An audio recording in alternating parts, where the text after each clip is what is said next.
I've never been the type of guy to sit back and gossip.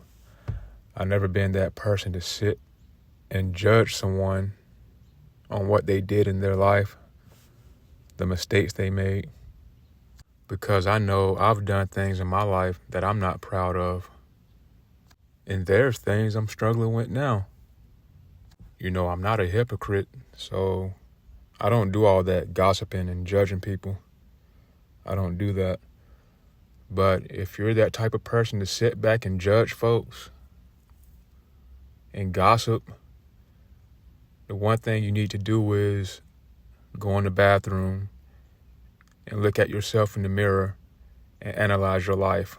Think about all the things you did in your life that you don't want nobody to know about. And like the old saying goes, sweep around your own front door. And with that being said, I'm going to read this scripture for y'all. It's in the book of Matthew, chapter 7. Do not judge lest you be judged, for with what judgment you judge, you shall be judged. And with the same measure you use, it shall be measured to you. And why do you look at the speck in your brother's eye, but do not notice the log in your own eye?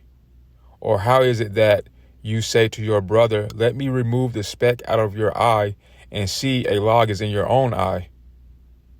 You hypocrite, first remove the log from your own eye, and then you shall see clearly to remove the speck out of your brother's eye. So now I'm going to read Matthew chapter 23, and I'm going to start at verse 25.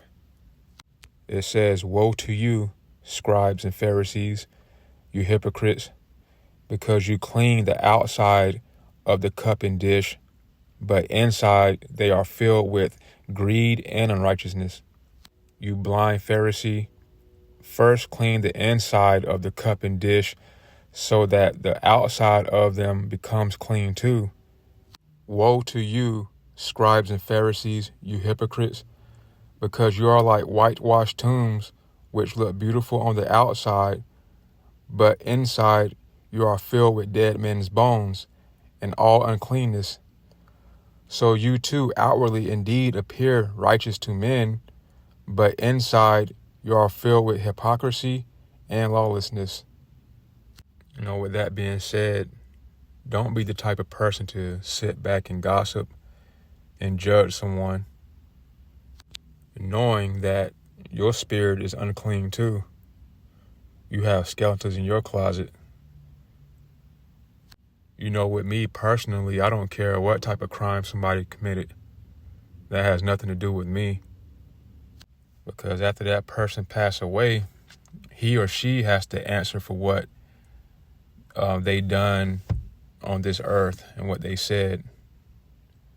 Just like I have to answer for everything I've done and said on this earth. I have to worry about my own salvation. And if you are a person that repented and turned away from your sin, don't sit back and judge someone that's still out there making mistakes in life. Because you can actually help someone turn away from their sin. That's what it's all about too. We're supposed to help each other get on the right path. That's if you want to make it to the kingdom. Remember that Satan is running wild out here. So when you see these wild stories on the news and on social media, let's not judge these people, man. Because everybody out here is messed up. We're all dealing with something.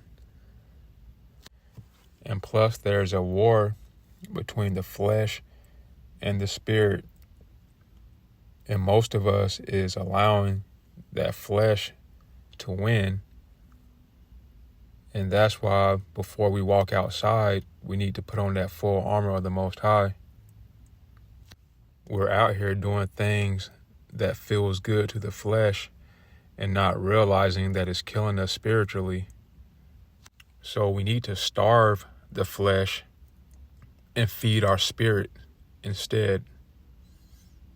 Because the spirit, that's the real you. And the flesh is just a meat suit. So when we get judged, we're going to be in the spiritual realm. So that's all I have to say about passing judgment on people. Shalom.